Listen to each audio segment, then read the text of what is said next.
Now, first of all, let me say, I do not like the word dyke. So don't ever call me a dyke if you see me in person. I'm only calling this Shavon and Dyke stories because it's my truth, raw and uncut. So let's take it approximately like 10 years from now. I want to say '07, '08. It was a Thanksgiving break. Of course, from college at the time. So I'm home and I'm not driving at the time, and I had just finished having Thanksgiving dinner with my own family. So at this point, I'm chilling for the rest of the night. However, my guy calls me and he says, come with me over my folks' house. So I'm like, okay, cool.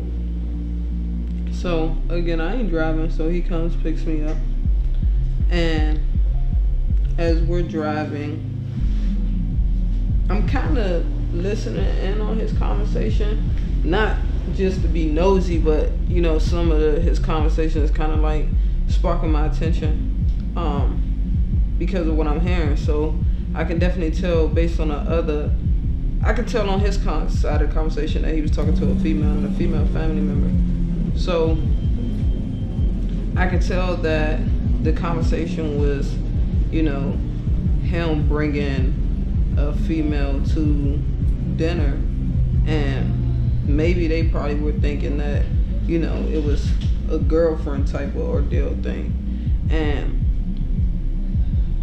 I asked him on the ride, yo, your folks don't think, what I'm saying, we coming there like, what I'm saying, like that, do they? And he says no. I'm like, okay, cool.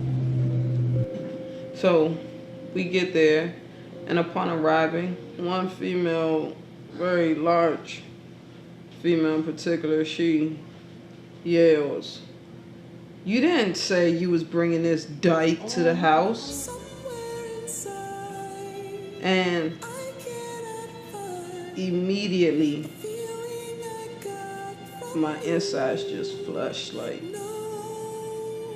and he proceeded to walk towards the living room, and I didn't even realize I was walking behind. So step into the living room, and I sat down, and unbeknownst of him, I tried to contact my G-Mon and one of my friends, Dante at the time. Tried to contact them. I asked them, for a ride to come pick me up, because I didn't want to be there. I felt unwelcome. I was embarrassed. And we out in the middle of nowhere for real, so I didn't have no service, so that didn't go. Unable to get through. And he comes over and asks me, do I want to play? Of course I don't want to play. So he goes and sits down, does whatever. A few hours pass, and his sister comes and asks me how I'm doing. Was I okay? And I couldn't even believe I was still sitting there. I felt like he should have asked me, was I okay?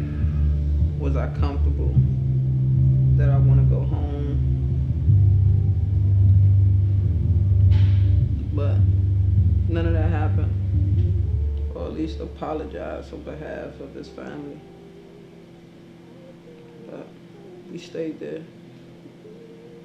That's my story.